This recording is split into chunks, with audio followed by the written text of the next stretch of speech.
It's a relationship segment, and today we will be having a discussion with Olaiwola Abiola, paying close attention to rebuilding trust after it's broken in a relationship. Of course, Olaiwola is a certified mental health counselor with a specialization in relationship and marriage counseling. Welcome to the show. Good morning. Thank you for having me once again. Good morning. It's always a pleasure having you. Yeah. And yes, let's get right into it. Building a trust in a relationship. Okay. The big one. Yes, it is. Now, let's talk about what trust is and why it is essential in a relationship.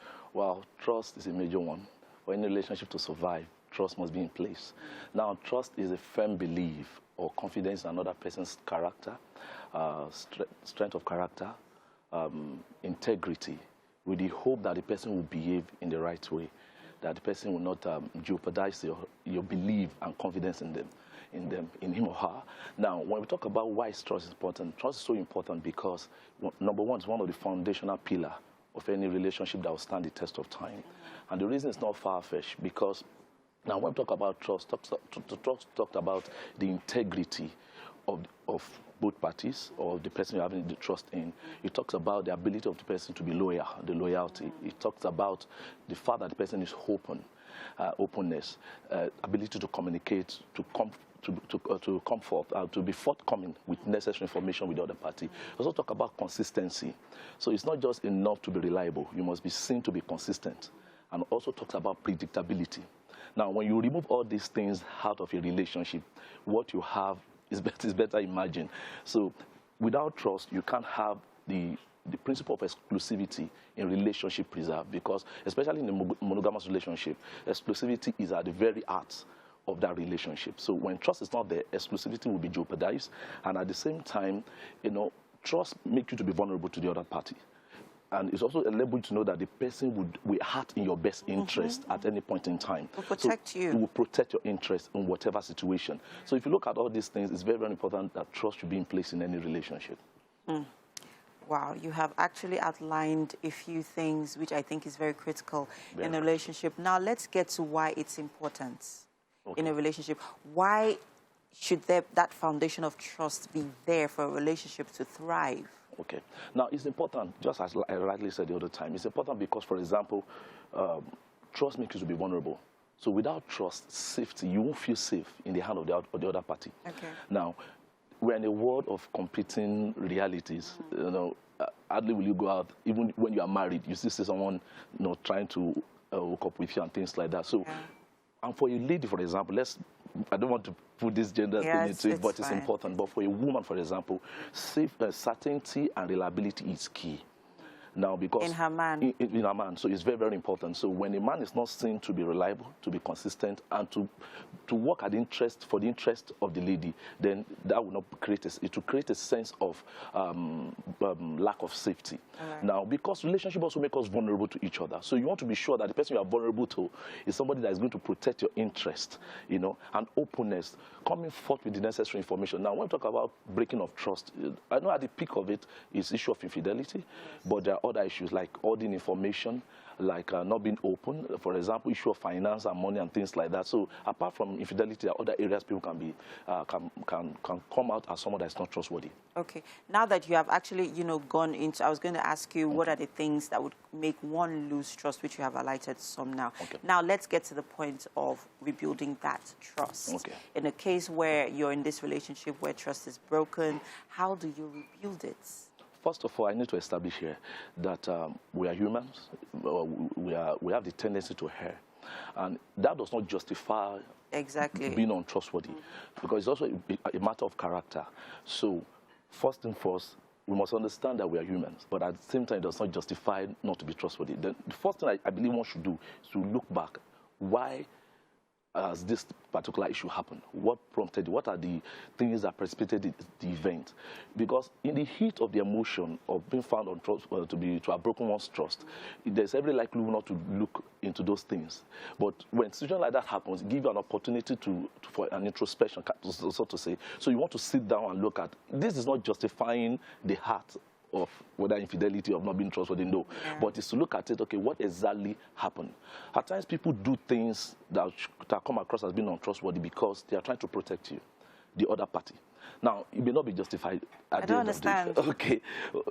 A lot of scenarios, things happen. That's why I said to do that is not justifiable. We must establish that.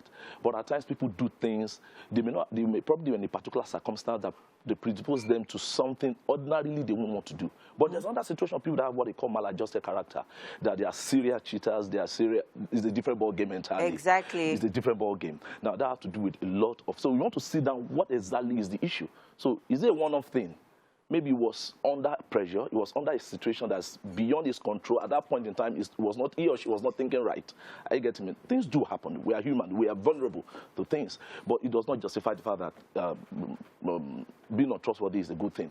But at the same time, if somebody is a serious cheater, or this person has been found, I talked about consistency the other time, he has been found to be consistently violate your trust, is a different ball game. So when you're able to clarify whether this is a one-off thing that happened due to unforeseen circumstances beyond the reasoning and the mental state of that person at that point in time, is a different ball game. Then you also want to look at it, is the person remorseful?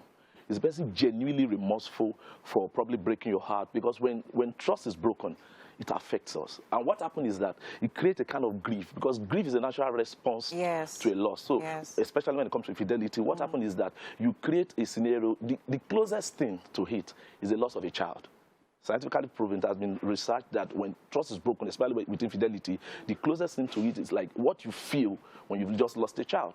And you go through the grief stages of shock, denial, bargaining, about 5-7 different levels of grief. So the person that's offended must understand what he or she has done, because you have set up that person in a situation of loss. Okay, but in a case where this person is not being remorseful, okay, but this relationship is very important to you, what do you do? Then that's the time to sit down and have honest, open conversation.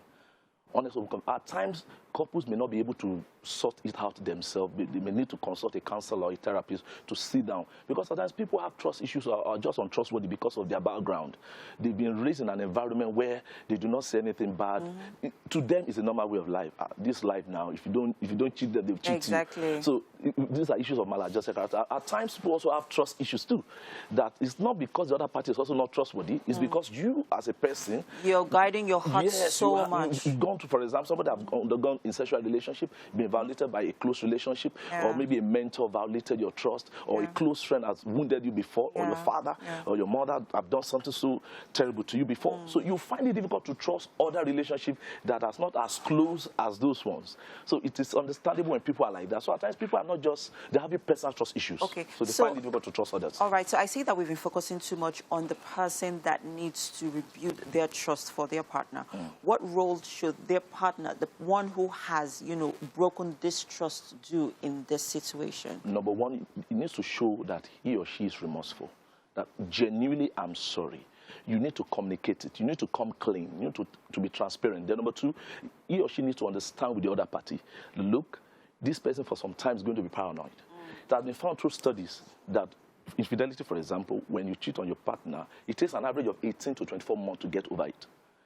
18 to 24 months? 24 months, depending on how resilient the individual is. So, averagely speaking, even though you say, I'm sorry, it still doesn't, because we are cognitive beings, we have memory. So, the party that's offended need to be understanding with the offended that, look, this person may be paranoid for some time, then you need to be open. You need to be transparent. You've simply lost your privacy. So you can't do, for example, you can't password your phone anymore. You just have to be open. You have to come clean. You have to let the person know, look, because once trust is broken, it takes a lot of time, effort to rebuild it. It's not easily, trust is end anyway. Exactly. So it's going to take time. So both parties, when they sit down to have that honest, open conversation, they'll be able to come to a point that, look, do we want to continue with this? Do we want to make this work, or we want to work? So that's where having a therapist or a counselor help them, guide them, help them see things in proper perspective, not making rash decisions. Thank you so much, Olaiwola. It's always a pleasure having you, giving perspective to things in this, regard. Trusts. Very, very, very important and essential elements in every relationship. It's a major deal breaker, honestly. Yeah, I'm sure this conversation will continue, of course, on our social media platforms at TVC Connect. And please, your social media handle? Love.Boulevard. Love.Boulevard. If any of you have questions you want to ask in that regard, you can please, send us comments, and then Mr. Olaiwola will be there to respond to you.